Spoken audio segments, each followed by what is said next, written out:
Welcome. This is your first video in this lesson.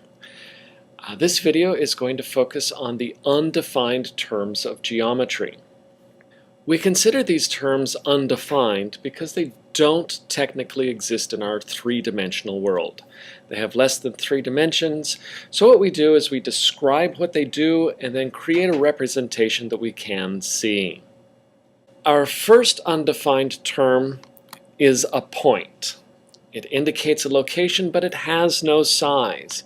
So we represent it with a simple dot. We can see a dot.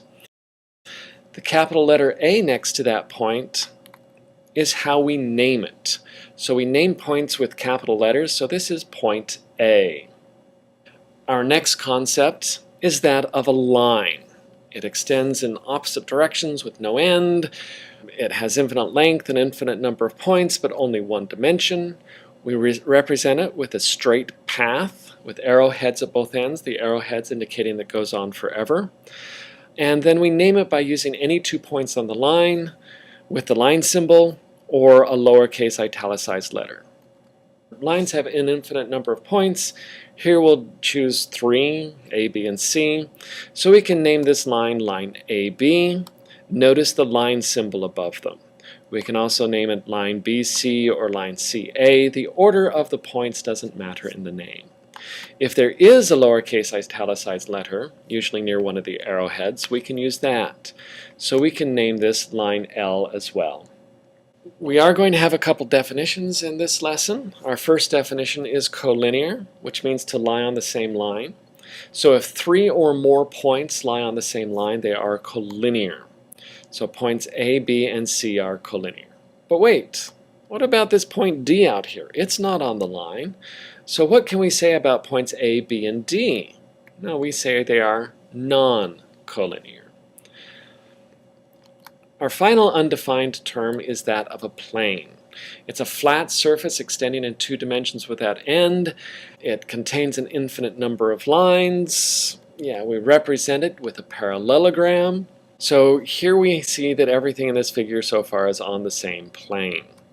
We name it with an uppercase italicized letter or 3 non-collinear points in the plane. So you'll notice the uppercase italicized P in the left-hand corner up there, upper left-hand corner. So we can call this plane P, or any 3 non-collinear points like A, B, and D. So we can call this plane ABD or ACD, or plane BCD, because all of those points are non-collinear. Another quick definition, coplanar, meaning to lie in the same plane. Any 4 points that lie in the same plane we will call coplanar. So points A, B, C, and D are coplanar. Oh, but wait a minute, look, here's line M. It goes through plane P, so it's not on the plane. And point E here is above the plane. Oh my goodness. If we look at points A, B, D, and E, they are non-coplanar because they don't all lie on the same plane. So let's try putting all of this stuff together. What are 2 other ways to name line ZS? In a complicated figure, the best thing to do is focus on only what you want to see. And I'll actually pull out a piece of paper to trace line ZS. And I can see now that point K is on that, so we could easily name this line SK or line KZ. But notice the Y down there by that lower arrowhead. It's a lowercase italicized letter, so we can also name this line Y. Going back to our original figure, what are 2 other ways to name plane M? Well, let's get rid of that line that isn't on the plane. So now we just choose 3 non-collinear points. So plane GRK or plane KLR. There are others. Just remember that the 3 points need to be non-collinear. A couple more quick examples. What are the names of 3 collinear points? Look for points on the same line. So line Q has points G, K, and L, so they are collinear. And line Y has points Z, K, and S, so they are collinear. So either one of those sets of points.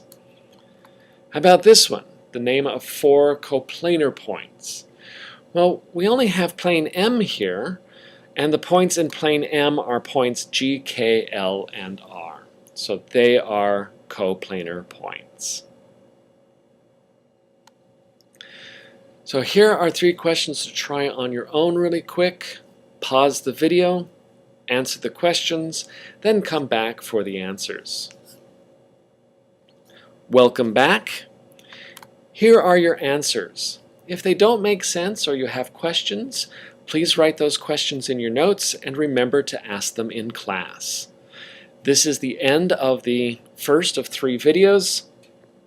The website has a few questions for you before you begin the second video. So answer those questions and move on to video number 2. Well done.